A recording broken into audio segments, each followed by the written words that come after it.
अशा पद्धतीची कुठलीही दुर्घटना महाराष्ट्रामध्ये त्यावेळेस घडली नाही। आणि मला वाटतं अशाच पद्धतीचं हा JN1 ची सुद्धा माहिती आम्ही घेतलेली आहे। हा एवढा असा म्हणजे त्याला स्ट्रॉंग म्हणू की जो जीवावरती उठेल किंवा घातक ठरेल अशा पद्धतीचा हा व्हेरियंट नाहीये।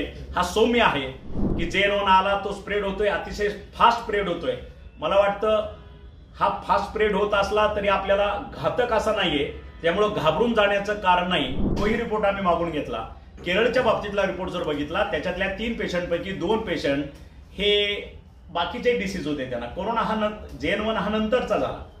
त्याच्या अगोदर एक कर्करोग होता, दुसऱ्याला हेवी डायबिटिक होता आणि त्यांचं एज ग्रुप जर बघितलं तर अबोव 75 अशा पद्धतीची इन्फॉर्मेशन आम्हाला जी मिळाली आहे ती आहे।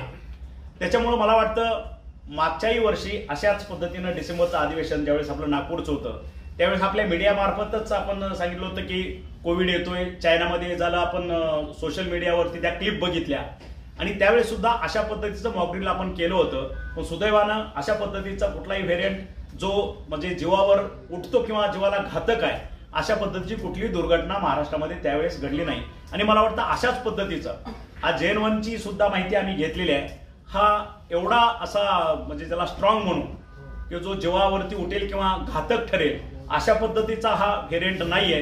हा सौम्य आहे आणि जे पेशंट आपल्याकडे JN1 चे आता मिळालेले आहेत तर मी माझ्या खात्याला आदेशित केलेलं आहे की त्या पेशंटची एंट्री आपल्याकडे ऍडमिट झाल्यापासून किंवा त्यांना मॉनिटर करल्यापासून त्याची पूर्ण हिस्ट्री आपल्याकडे पाहिजे की तो किती दिवसात, त्याला पहिलं त्याच्या सिम्पटम्स काय आहेत, त्याचा पीक काय आणि त्याचं डिक्लाइनिंग काय, ह्या पद्धतीचं ग्राफिकल अनालिसिस आपल्याला सोमवार किंवा मंगळवारपर्यंत मिळेल।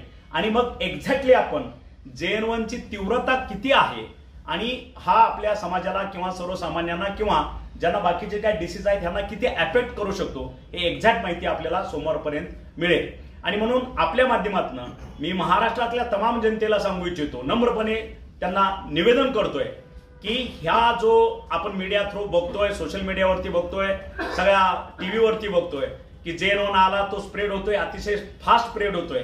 मला वाटतं हा फास्ट स्प्रेड होत असला तरी आपल्याला घातक असा नाहीये, त्यामुळे घाबरून जाण्याचं कारण नाही। तरी सुद्धा ज्यावेळेस सगळीकडेच ह्या पद्धतीची चर्चा होते आपण काळजी घेऊ। ज्या ठिकाणी गर्दी आहे, आता ख्रिसमस येईल, ख्रिसमस नंतर 31 डिसेंबर असेल, त्याच्यानंतर नवीन वर्षाचं स्वागत करणं असेल आणि सुट्ट्याचा काळ आहे, सुट्ट्याचा कालखंड चालू आहे आणि मग मुलांच्या ट्रिप असतील, कुठेतरी पर्यटन स्थळाला आपण जाणार असाल तरी मला वाटतं ज्या ठिकाणी लोकांना अशा डायबिटिक असतील, कोणाला हेवी डिसीज असतील तर अशा लोकांनी अशा गर्दीत जाणं कृपया टाळावं, आपल्या कुटुंबाचा विचार करावा आणि थोडं आयसोलेशन राहावं, थोडं प्रिकॉशनरी मेजर्स घ्याव्या।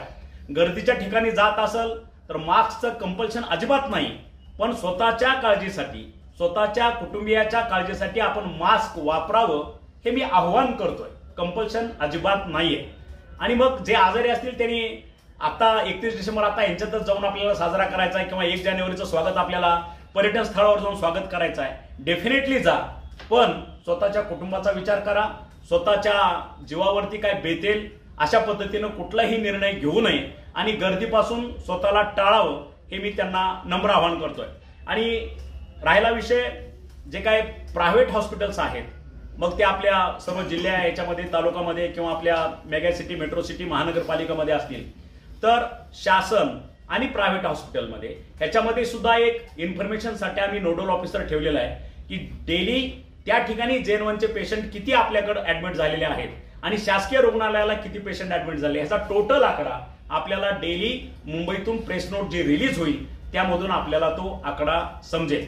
आणि मला वाटतं आता सुद्धा परत मी विनंती करतोय आपल्या माध्यमातून सर्व जनतेला, घाबरून जाण्याचं कारण नाही, कारण हा जो JN1 व्हेरियंट आहे तो प्रथमदर्शनी अतिशय सौम्य आहे असंच तज्ञ जे आहेत यांच्याकडनं माहिती मिळते।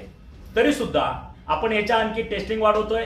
ह्या ठिकाणी मॉकड्रिल परत एकदा करायला सांगितलेलं आहे आणि मॉकड्रिल करत असताना त्या ठिकाणचं मॉकड्रिल करताना तिची एक व्हिडिओ क्लिप वरिष्ठ ऑफिसरना कळवण्यास सांगितलेली आहे आणि पुढच्या 2-3 दिवसामध्ये आपण ह्या ठिकाणी ह्याचं एक समिती ज्याला आपण म्हणू टास्क फोर्स मागे आपण नेमली होती, एक टास्क फोर्स पुढच्या आठवड्यामध्ये नेमली जाईल आणि त्यांच्याही माध्यमातून त्यांचंही मार्गदर्शन आपल्याला मिळेल आणि वेळोवेळी आमचे अधिकारी, आमचे नोडल ऑफिसर ज्यांना अधिकृत केलेलं आम्ही प्रेस नोट पब्लिश करण्यासाठी ते आपल्याशी कॉन्टॅक्टमध्ये राहतील. सर ती आकडेवारी जी आहे ना ती फक्त थोडीशी व्यवस्थित एकदा क्लिअर कराल प्लीज.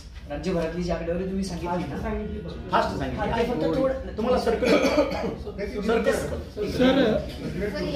सर सध्या जे एक्झिस्टिंग आहेत तर वॅक्सिनेशन लोकांचं झालेलं आहे, हो, हो. बूस्टर डोस दिले गेलेले आहे, तर त्याच्यावरती ऍडिशनल काही बूस्टर डोस किंवा असं काही सांगितलं जाणार आहे का वॅक्सिनेशनसाठी काही? त्याचाही आढावा आम्ही घेतलेला आहे. तो जो एक्स्ट्रा डोस होता तो 10%ला आतापर्यंत दिला गेलेला आहे. पण मला असं वाटतं तो एक्स्ट्रा डोस आणि JN1 याचा तसा अर्थार्थी संबंध असणार नाही. म्हणून तो व्हेरियंट जो आलेला आहे, ज्या लोकांना त्याची लागण झालेली आहे, तो पेशंट आपण मॉनिटर करायला सांगितलेला आहे की जनरली त्याचं ग्राफिकल अनालिसिस आपल्याला कळेल की पहिलं त्याचा सिम्पटम्स काय, त्याला ताप येतो, खोकला येतो, सर्दी पडसा आहे, मग त्याच्यानंतर काय होतं, मग तो पीकला किती तासात किंवा किती दिवसात जातो, त्याचा डिक्लाइनिंग ग्राफ कसा असेल आणि तो एक्झिट कधी असेल, हे ज्यावेळेस आपल्याला ग्राफिकल अनालिसिस कळेल within 48 hours immediately I will come to you. Sir सध्या JN1चे किती रुग्ण आपल्याकडे राज्यात तुमच्या म्हणजे जे आकडेवारी तुमच्याकडे 45 आलेले आहे, पण तो आकडा नाहीये. खरं तर JN1चे हार्डली एकच पेशंट आपल्याकडे ऍक्टिव्ह. जी टास्क फोर्स तुम्ही स्थापन करणार आहात नेक्स्ट वीक मध्ये, त्या टास्क फोर्सचं नेमकं काय असणार आहे काम? आणि ती नाही, टास्क फोर्सचं काम म्हणजे ते आपल्याला मार्गदर्शन करेल. म्हणून टास्क फोर्सकडे जाताना सुद्धा JN1 व्हेरियंटच्या ज्या सिम्पटम्स आहेत किंवा कोविड-19च्या आपल्या सिम्पटम्स किंवा जो मध्यंतरी नंतर पहिली वेव्ह आल्यानंतर दुसरी वेव्ह येऊन गेली, पहिली वेव्ह स्प्रेड झाली फास्ट पण घातक इतकी नव्हती, दुसरी वेव्ह स्प्रेड इतकी फास्ट झाली नाही पण ज्या ठिकाणी ती पोहोचली ती अतिशय घातक होती, त्या ठिकाणी आपले मृत्यूदर फार मोठ्या प्रमाणात होता. हा JN1चा ज्यावेळी स्टडी होईल 48 तासामध्ये, त्याचा स्टडी झाल्यानंतर टास्क फोर्स ज्यावेळेस निर्मित होईल, तज्ज्ञ लोक महाराष्ट्रातले आपण या ठिकाणी नेमू आणि त्यांच्या मार्गदर्शनाखाली आपल्याला ते गाईडलाईन देतील, त्याप्रमाणे पुढची कारवाई